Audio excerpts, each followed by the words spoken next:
सुबह का समय है। घर में एक अजीब सी सड़ी हुई बदबू फैली हुई है।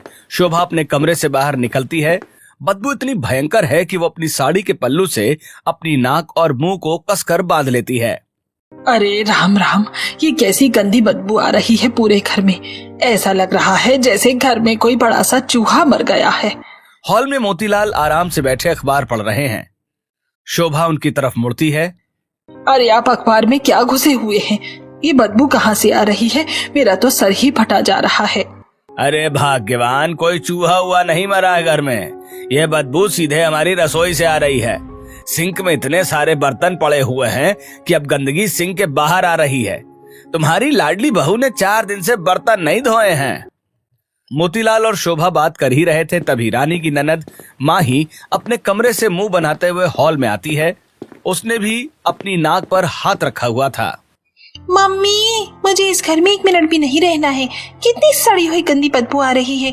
मेरे सारे दोस्त मुझे वीडियो कॉल कर रहे थे, लेकिन इस बदबू और गंदगी की वजह से मुझे अपना कैमरा बंद करना पड़ा। हर जगह मक्खियां भिनभिना रही हैं। ये भाभी आखिर कर क्या रही है? तीनों नाक बंद किए हुए हॉल में आते हैं और सामने का नजारा देखकर उनके पैरों तले जमीन खिसक जाती है। रानी सोफे पर आराम से बैठकर टीवी पर नेटफ्लिक्स की सीरीज देख रही थी। रानी के हाथ में एक डिस्पोजल बाउल था और वो बड़े मजे से हक्का नूडल खा रही थी। अरे बहू, ये सब क्या हो रहा है? घर में इतनी भयंकर बदबू आ रही है, हमारा दम घुट रहा है और तू यहाँ आराम से खा रही है। हाँ माँ जी, मुझे भूख लगी थी तो मैंने जोमेटो किया है। अगर आप लोगों को भी खाना है तो बोलिए, मैं आप लोगों को भी डिस्पोजल में खाना निकाल देती हूँ। भाभी, आप पागल हो गई हैं क्या? जाकर किचन की हालत देखिए। सिंक में बर्तन सड़ रही हैं और आप यहाँ डिस्पोजल में आराम से खाना खा रही हैं। आपको शर्म नहीं आती है क्या? हाँ बहू, इतनी बदबू में तेरे गले से निवाला नीचे कैसे उतर रहा है? इतनी बदबू में हम लोग यहाँ 1 मिनट खड़े नहीं हो पा रहे हैं और तू आराम से खा रही है। तूने तो इस घर को नर्क बना दिया है। मम्मी जी, जब आप लोग ऐसा कर सकते हैं तो मैं क्यों नहीं कर सकती? मैं भी तो आप लोगों की बहू ही हूं ना। आप लोगों को ही देखकर सीखा है मैंने ये सब। क्या बकवास कर रही है तू? हमने कब किया है ऐसा? अच्छा याद दिलाऊं माँ जी? आखिर ये बहू घर में बर्तन क्यों नहीं धो रही थी? ससुराल वालों ने ऐसा क्या किया कि ये बहू बर्तन धोने से मना कर रही है और डिस्पोजल में खाना खा रही है? जानने के लिए चलिए कहानी में थोड़ा पीछे चलते हैं। 2 घंटे से मैं बर्तन ही धो रही हूँ। अभी इन बर्तनों को धोना है और स्टैंड में सजाना बाकी है। मैं तो तंग आ चुकी हूँ। लगता है जैसे मेरी जिंदगी बस बर्तनों में ही सिमट कर रह गई है। सुबह का समय है। सिंक में झूठे बर्तनों का पहाड़ है। रानी पसीने से लथपथ बर्तन धो रही थी। तभी हॉल से मोतीलाल की आवाज आती है। अरे बहू, सुबह हो गई है, जल्दी से मेरी चाय लेकर आ। जी ला रही हूँ ससुर जी। रानी बर्तन छोड़कर चाय बनाने लगती है। तभी शोभा रसोई में आती है। अरे बहू, तूने रात को बर्तन धोए नहीं थे क्या? इतने सारे बर्तन कहाँ से आ गए सिंक में? माँ जी, मैं तो सारे बर्तन धोकर ही सोई थी, लेकिन आप तो जानती हैं ननन जी रात को देर से उठकर अपने लिए खाना बनाती है। ननन जी ने ही ये सारे बर्तन निकाले हैं, मैं उसी को धो रही हूँ। अच्छा ठीक है बहू, एक काम कर, जल्दी से अपने ससुर जी को चाय दे दे। रानी चाय बनाकर हॉल में मोतीलाल को चाय देती है। जैसे वो रसोई की तरफ मुड़ती है, बेडरूम से पति अंश की आवाज आती है। अरे नाश्ता बनाया या नहीं? जल्दी से नाश्ता मेरे कमरे में लेकर आओ, मुझे काम शुरू करना है। जी ला रही हूँ। रानी जल्दी से रसोई में जाकर तेजी से उपमा बनाती है। वो एक प्लेट में उपमा और केचप डालकर अंश को बेडरूम में ले जाती है। अंश बेड पर बैठा था और लैपटॉप पर जूम मीटिंग कर रहा था। आवाज मत करना, जल्दी से खाना दो। रानी प्लेट बेड पर रखती है और बाहर आ जाती है। हॉल में वो देखती है कि मोतीलाल अपनी चाय पीकर और अखबार पढ़कर घर से बाहर जा चुके हैं, लेकिन अपना झूठा कप वहीं सोफे पर छोड़ गए हैं। कम से कम ससुर जी अपना झूठा बर्तन तो उठाकर सिंक में रख ही सकते हैं, पर कौन समझाए इन्हें? वो कप उठाकर रसोई में ले जाती है। बहू, हम सभी का भी नाश्ता निकाल दे, बहुत भूख लग रही है। सभी लोग नाश्ता करते हैं। अंश काम पर निकल जाता है। रानी काम खत्म करके थोड़ा आराम करने अपने बेडरूम में जाती है। बेडरूम का दरवाजा खोलते ही वो हैरान रह जाती है। अंश ने नाश्ते की झूठी प्लेट बेड पर ही छोड़ दी थी और प्लेट का सारा केचप बिस्तर की चादर पर गिर गया था। ये भी बाकी घर वालों जैसे हैं, खाया हुआ प्लेट भी नहीं उठा सकते, झूठा प्लेट बेड में ही छोड़ दिया है। देखो पूरा केचप चादर पर लग गया, अब मुझे इसे भी धोना पड़ेगा। रानी भारी मन से झूठी प्लेट उठाती है और सिंक में रखती है, फिर गंदी चादर लेकर बाथरूम में धोने चली जाती है। आने दो इनको, मैं इनकी खबर लूंगी आज। रानी वापस रसोई में आती है और बर्तन इकट्ठा करने लगती है। वो माही के कमरे में जाती है। भाभी मेरे कमरे में भी कुछ बर्तन है, वहाँ से भी ले लीजिए। रानी कमरे के कोने से झूठी प्लेटें और कटोरियां उठाती है। अब सिंक में बर्तनों का बड़ा पहाड़ खड़ा हो गया था। रानी फिर से बर्तन धोने लगती है। तभी शोभा रसोई में आती है। अरे बहू, अभी तक तेरे बर्तन धुले नहीं क्या? कब से धो रही है तू? माँ जी ये नए बर्तन हैं, अभी नाश्ते के बाद निकले हैं। ये बर्तन धोना छोड़ो और खाना बनाओ, मुझे भूख लगी है। जी माँ जी मैं बना रही हूँ। तू भी ना बड़ी नाजुक सी है, थोड़ा सा काम करती नहीं कि थक जाती है। रुक मैं तेरी मदद करती हूँ। शोभा दाल बनाने के लिए एक बर्तन निकालती है और उसमें दाल धोती है। फिर कुकर में दाल चढ़ाती है। छौंक लगाने के लिए वो एक और बर्तन निकालती है। आखिर में दाल रखने के लिए एक अलग बर्तन निकालती है। देखते ही देखते सिंक में ढेर सारे नए झूठे बर्तन जमा हो जाते हैं। ये बुढ़िया भी ना हाथ करती है, जितना मेरी मदद नहीं कर रही उससे ज्यादा तो मेरा काम बढ़ा रही है। जहाँ सिर्फ 4 बर्तन निकलने थे वहाँ इसने 10 बर्तन निकाल दिए। माँ जी आप मेरी मदद बहुत कर चुकी हैं, लेकिन आप थक गए होंगे, आप एक काम करिए जाकर आराम कर लीजिए। सास के जाने के बाद रानी भारी मन से बची हुई रसोई का सारा काम करती है। शाम को रानी बाजार जाती है। वो बहुत थकी हुई लग रही थी।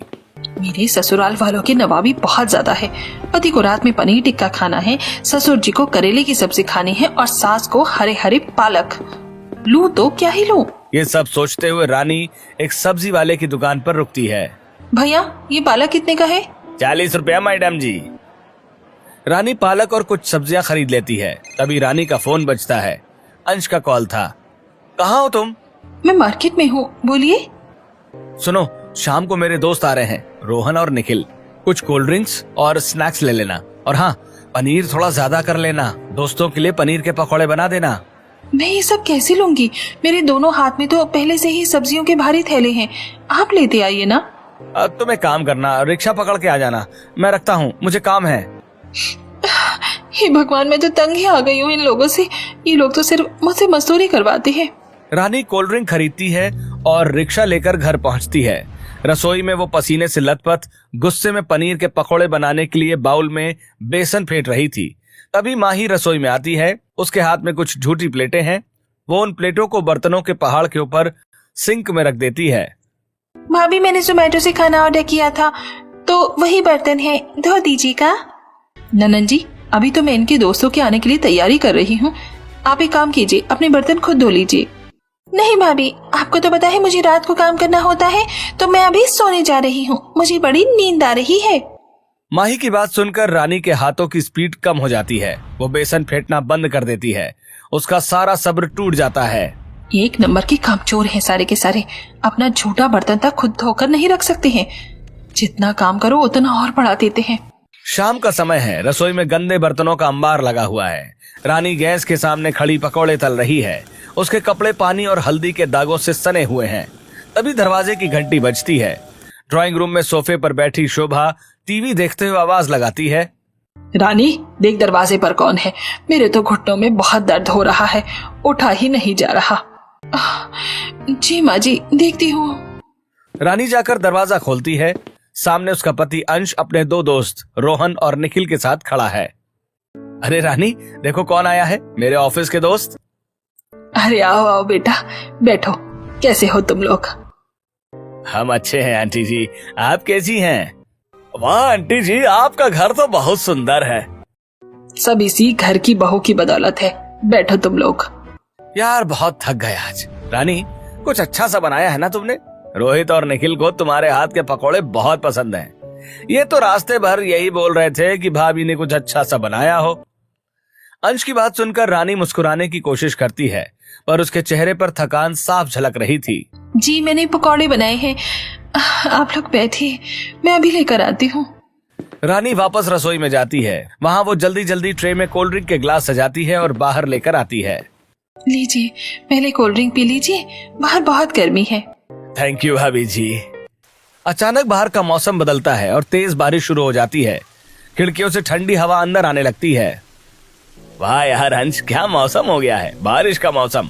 अब तो बस चाय और पकौड़े मिल जाए तो मजा आ जाए। अरे बिल्कुल रानी, वो पकौड़े और कड़क चाय ले आओ जल्दी से, मौसम का पूरा मजा आना चाहिए। रानी बिना कुछ कहे सिर हिलाती है और फिर से रसोई में चली जाती है। वो गर्म तेल के सामने खड़ी होकर पकौड़े तलती है। उसकी कमर में हल्का दर्द शुरू हो गया है, लेकिन वो नजरअंदाज करते हुए काम में लगी रहती है।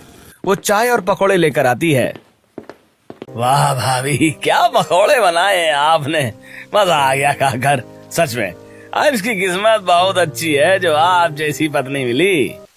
भैंस की आंख, आप लोगों को तो मजा आ ही गया होगा। काम कर करके मेरी जान निकली जा रही है। अरे हमारे घर की बहू है ही ऐसी, सर्वगुण संपन्न।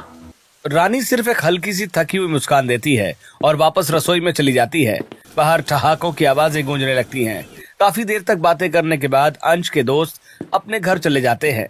सिंक में पकौड़ों की प्लेटें, कोल्ड ड्रिंक के झूठे ग्लास और खाना बनाने के सारे बर्तन सिंक और स्लैब पर फैले हुए थे। कढ़ाई में जमा हुआ तेल साफ दिखाई दे रहा था। इतनी सारी बर्तन धोने में तो मेरी हालत खराब हो जाएगी। एक काम करती हूँ, माँ जी से जाकर मदद की मांग करती हूँ। रानी ये सोचकर शोभा के पास जाती है। माँ जी, आज तो बहुत सारे बर्तन निकल गए हैं, मैं भी काफी थक गई हूँ। अगर आप मदद करवा देती तो। मैं तेरी मदद नहीं कर पाऊंगी। आज मुझे पिंकी के घर जाना है, उसने किट्टी पार्टी रखी है, मैं वहीं जा रही हूँ। और माही को मत उठाना, उसे रात में काम करना है।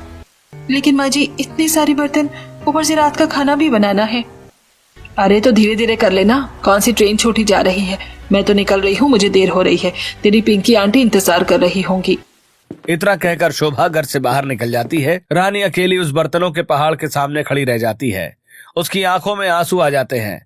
वो बर्तन धोने लगती है। रात के 2 बज चुके थे। घर में सन्नाटा था, लेकिन रसोई की लाइट अभी भी जल रही थी। रानी रात के खाने के बर्तन धो रही थी। उसका पूरा शरीर टूट रहा था। तभी अंश रसोई में आता है और पीछे से आकर रानी को गले लगाता है। अरे डार्लिंग, क्या कर रही हो? कब से तुम्हारा इंतजार कर रहा हूँ कमरे में। कितना अच्छा रोमांटिक मौसम हो रहा है। चलो ना सोने, छोड़ो ये सब। पता नहीं पूरे दिन किचन में क्या करती रहती हो। क्या करती रहती हूँ? आंखें हैं या नहीं? बर्तन धो रही हूँ। अरे यार, तुम भी ना बात बात पर भड़क जाती हो। मैंने तो बस प्यार से कहा था। प्यार से? सुबह से मशीन की तरह लगी हुई हूँ। आपके दोस्तों ने जो दावत उड़ाई ना, उसके बर्तन किसने धोए? आपने तो अपने दोस्तों को बुला लिया, पार्टी कर ली, लेकिन मैं सुबह से डिशवॉशर बनी हुई हूँ। तो इसमें इतना गुस्सा करने वाली क्या बात है? घर का काम है, सभी औरतें करती हैं।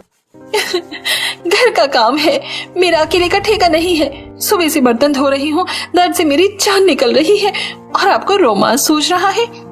आपको सच में लगता है कि इतनी देर तक बर्तन धोने के बाद मेरे अंदर आपसे मीठी मीठी बातें करने की हिम्मत बची है? मैं बहुत थक गई हूँ, मुझे सोना है।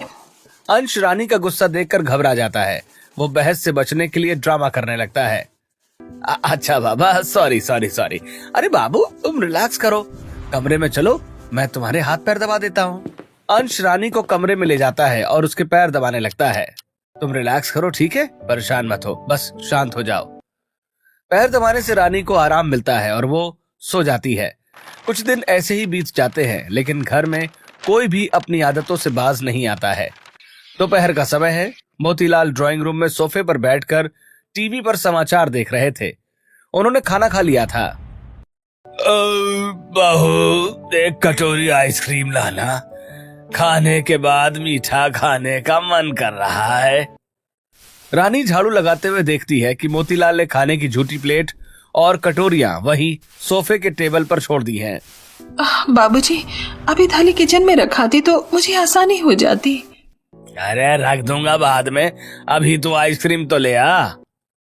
रानी गहरी सांस लेती है, खुद ही थाली उठाती है और रसोई में ले जाती है। रसोई में जाते ही वो देखती है कि सिंक फिर से भरा हुआ है। वो माही के कमरे में झाड़ू लगाने लगती है। कमरे में बिस्तर पर, टेबल पर, हर जगह कॉफी के झूठे मग, मैगी की झूठी प्लेटें और स्नैक्स के पैकेट बिखरे पड़े हैं। इन लोगों की आदतों से मैं तंग आ चुकी हूँ। अपना झूठा बर्तन तक उठाकर सिंक में नहीं रख सकते। मेरी तो कोई कदर ही नहीं है इस घर में। जब देखो जहाँ तहाँ बर्तन छोड़ देते हैं। रानी चुपचाप वो सारे बर्तन भी समेटती है और धोने के लिए ले जाती है। उसका गुस्सा अब ज्वालामुखी की तरह उबलने लगा था, जो कभी भी फट सकता था। रानी ये सोच रही थी, तभी माही रसोई में आती है। उसने चेहरे पर फेस पैक लगाया हुआ है। भाभी, कल रात मैंने व्हाइट सॉस पास्ता बनाया था, उसके बर्तन सिंक में है, धो चल गया है बर्तन में, वो सब अच्छे से रगड़ कर धो दीजिएगा, बदबू आ रही है। रानी बर्तनों की तरफ देखती है जो पूरी तरह से जले हुए और बदबूदार थे। वो माही की बात को नजरअंदाज करती है और अपना काम करती रहती है। तभी शोभा रसोई में आती है। रानी सुन, आज माही का बर्थडे है, बहुत सारे मेहमान आ रहे हैं, तो वो जो ऊपर अलमारी में कांच के कप प्लेट और डिनर सेट रखा है ना, वो निकाल ले, सब उसी में सर्व करना है। माँ जी, इतने सारे लोग आ रहे हैं, अगर हम कांच के बर्तन निकालेंगे तो धोने में मेरी हालत खराब हो जाएगी। हम डिस्पोजल प्लेट्स और ग्लास क्यों नहीं मंगवा लेते? आजकल तो बहुत अच्छे अच्छे डिस्पोजल आते हैं, काम भी आसान हो जाएगा। क्या डिस्पोजल? तू पागल हो गई है क्या? हमारे घर की इज्जत का सवाल है। लोग क्या कहेंगे कि मोतीलाल जी के घर में कांच के बर्तन नहीं हैं, जो कांच की प्लेटों में खाना खिला रहे हैं। नहीं नहीं, मैं ये सब नहीं सुन सकती हूँ। तू कांच के बर्तन ही निकालेगी, और खबरदार जो कोई बहाना बनाया। शोभा पैर पटकते हुए वहां से चली जाती है। रानी बेबस होकर स्टूल पर चढ़कर ऊपर से भारी कांच के बर्तन उतारती है। रात का समय है, पार्टी पूरे जोरों पर है। रानी सुबह से ही काम में जुटी है। केक बन रहा है, स्नैक्स तैयार हो रहे हैं, म्यूजिक बज रहा है। शोभा, मोतीलाल, अंश और माही मेहमानों के साथ हंस हंस कर बातें कर रहे हैं। वहीं रसोई में रानी, वहाँ ये लोग एंजॉय कर रहे हैं और यहाँ काम कर करके मेरी हालत खराब हो गई है। एक बार भी कोई मेरी मदद करने नहीं आया। रानी लगातार जूस बना रही है, पकौड़े तल रही है और कांच की प्लेटों में सजा सजा कर बाहर भिजवा रही है। बाहर हॉल में अंश माइक पर बोलता है, चलिए दोस्तों, अब केक काटने का समय हो गया है। माही आ जाओ। सभी लोग केक के पास जमा हो जाते हैं। माही केक काटती है।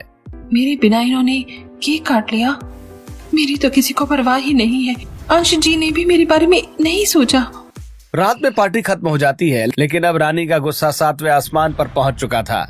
रसोई का सारा काम करने के बाद जब वो अपने कमरे में जाती है, तब नन्ना जी की बर्थडे पार्टी में सबसे ज्यादा काम मैंने किया और आप लोगों ने मेरे बिना ही केक काट लिया।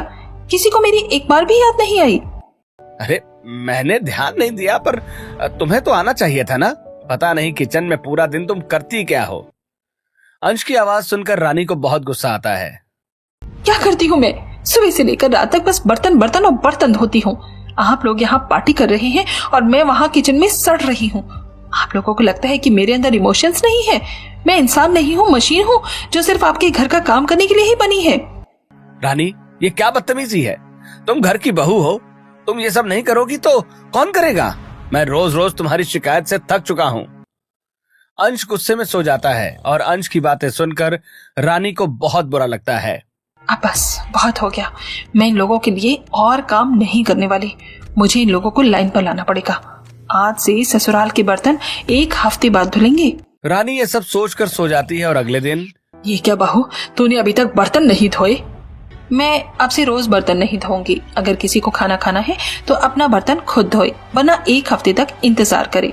रानी गुस्से में पैर पटकते हुए अपने कमरे में चली जाती है और दरवाजा जोर से बंद कर देती है। रानी की हरकत देखकर शोभा मोतीलाल से उसकी शिकायत करती है। देखे हैं बहू के तेवर, ये तो 2 दिन का ड्रामा है। जब खुद ही गंदगी देखेगी तो धोएगी, हम क्यों झुके। कुछ दिन बीतते हैं, 1 दिन, 2 दिन, 3 दिन, लेकिन रानी बर्तन नहीं धोती है। रसोई का नजारा भयानक हो चुका था। सिंक में पास्ता, केक के टुकड़े, झूठी ग्रेवी सब बर्तनों में सूख गई थी। बर्तनों में फंगस पड़ रहे थे। पूरे किचन में कॉकरोच घूम रहे थे। पूरे घर में कीड़े और मक्खियां भिनभिना रही थी। रसोई से उठने वाली सड़ी हुई बदबू अब सबके कमरे तक पहुंच रही थी। अरे राम राम, ये कैसी गंदी बदबू आ रही है पूरे घर में। ऐसा लग रहा है जैसे घर में कोई बड़ा सा चूहा मर गया है। शोभा मोतीलाल के पास जाती है। अरे आप अखबार में क्या घुसे हुए हैं?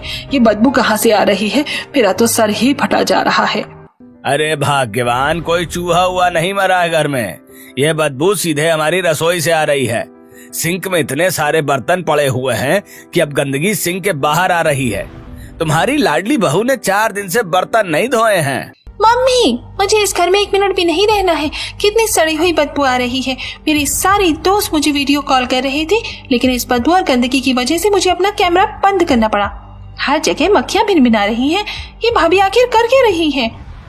तीनों नाक बंद किए हुए हॉल में आते हैं और रानी सोफे पर आराम से बैठकर टीवी पर नेटफ्लिक्स की सीरीज देख रही थी। रानी के हाथ में एक डिस्पोजल बाउल था और वो बड़े मजे से हक्का नूडल्स खा रही थी। अरे बहू, ये सब क्या हो रहा है? घर में इतनी भयंकर बदबू आ रही है, हमारा दम घुट रहा है और तू आराम से यहाँ खा रही है। हाँ माँ जी, मुझे भूख लगी थी तो मैंने जोमेटो किया है। अगर आप लोगों को भी खाना खाना है तो बोलिए, मैं आप लोगों को भी डिस्पोजल में खाना निकाल कर देती हूँ। भाभी, आप पागल हो गई हैं क्या? जाकर किचन की हालत देखिए, सिंक में बर्तन सड़ रहे हैं और आप यहाँ डिस्पोजल में आराम से खाना खा रही हैं।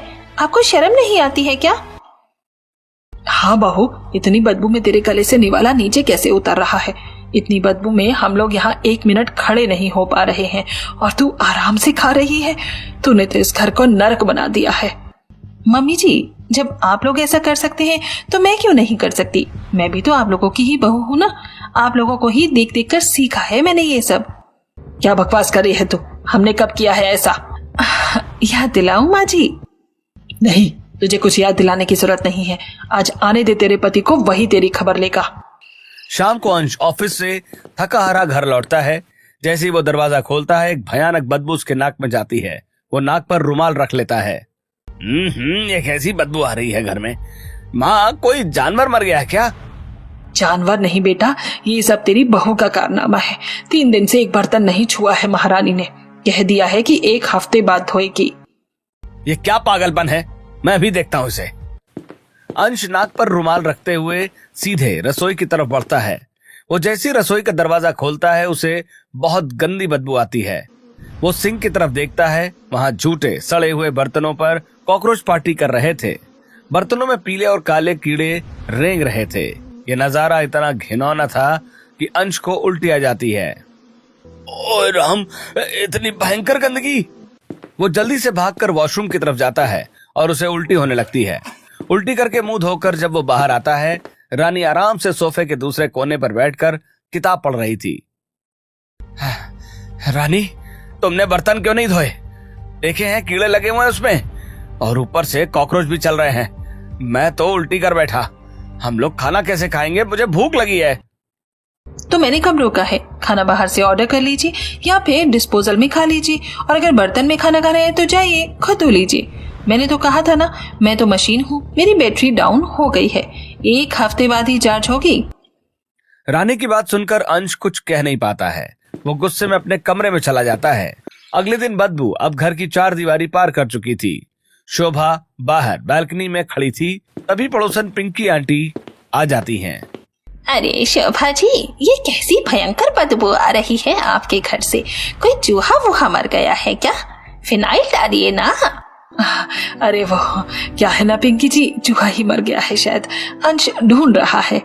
अरे हमें सब पता है शोभा जी, आपकी बहू ने जो बर्तनों की हड़ताल करती है ना, बेचारी अकेली जान। आप लोग तो कोई मदद करते नहीं हो। अब भुगतो, पूरे मोहल्ले में बदबू फैला रखी है। पिंकी आंटी मुंह बनाकर चली जाती हैं। शोभा शर्मिंदा होकर अंदर आ जाती है। आज पड़ोसियों के सामने हमारी असलियत खुल गई। दोपहर का समय था। भूख से सभी की हालत खराब थी। माँ, मुझे बहुत तेज भूख लगी है। मुझे तो मैगी खानी है। तो जा बना ले, बर्तन धो ले एक और बना ले। माँ ही मुंह बनाकर रसोई में जाती है। वो एक साफ बर्तन ढूंढने की कोशिश करती है, लेकिन सब गंदे थे। अंत में उसे एक इलेक्ट्रॉनिक केतली दिखती है। वो केतली के थोड़े पानी से खंगालती है और उसमें पानी डालकर मैगी उबलने रख देती है। मैगी उबल रही थी, माही फोन चलाने लगती है। अचानक जलने की तेज बदबू आती है। अरे माही, क्या जला दिया तूने? माही भागकर जाकर देखती है, केतली का पानी सूख चुका है और मैगी अंदर बुरी तरह जलकर काली हो गई है। माँ देखो ना, ये मैगी तो जल गया। अब मैं क्या खाऊं? भाभी को बोलो ना बर्तन धोने के लिए। मैं बहू से कुछ नहीं कहने वाली। तुझे मैगी खानी है, तू बोल। शोभा की बात सुनकर माही पैर पटककर अपने कमरे में चली जाती है। ऐसे ही एक दिन और गुजर जाते हैं। जब घर में बहुत ज्यादा बदबू फैल जाती है, तब रानी मास्क और ग्लव्स पहनकर 4 घंटे लगातार सारे बर्तन धोती है। रानी को बर्तन धोते देखकर मैंने कहा था ना, ये सब एक दिन का ड्रामा है। लगता है बहू का होश ठिकाने पर आ गया। सपना ससुराल वालों की बातें सुनकर रानी को बुरा लगता है।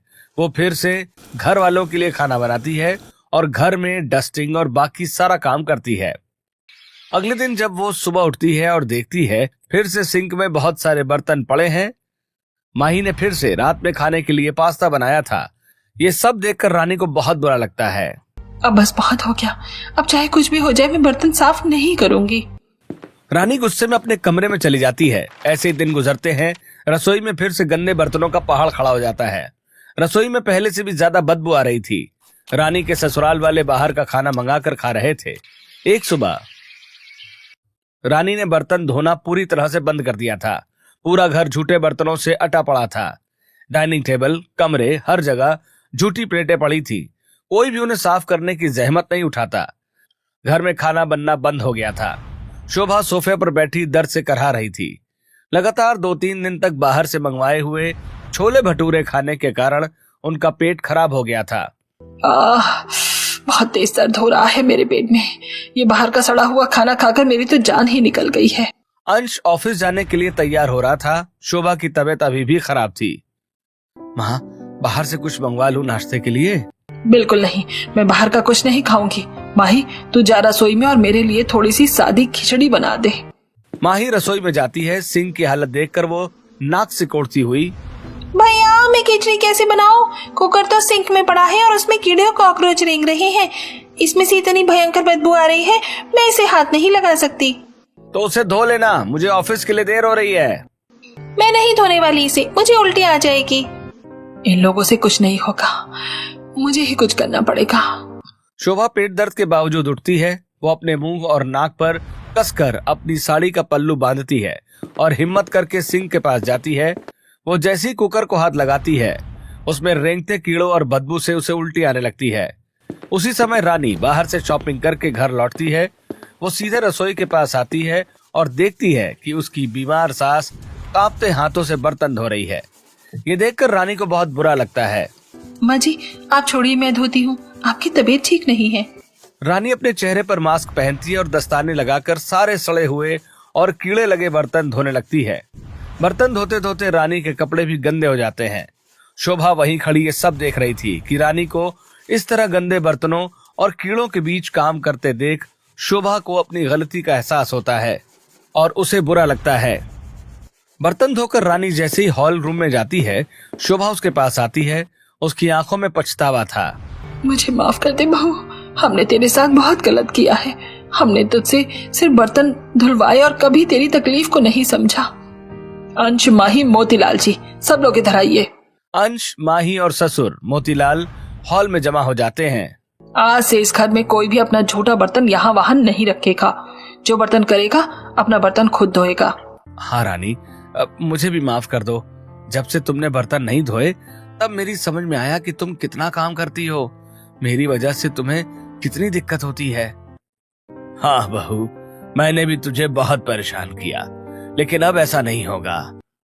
हाँ भाभी, आप बिल्कुल चिंता मत कीजिए। अब से रात में मैं जब भी खाना बनाऊंगी तब खुद से ही सारे बर्तन साफ कर दूंगी। उन्हें सुबह के लिए सिंक में छोड़कर नहीं रखूंगी।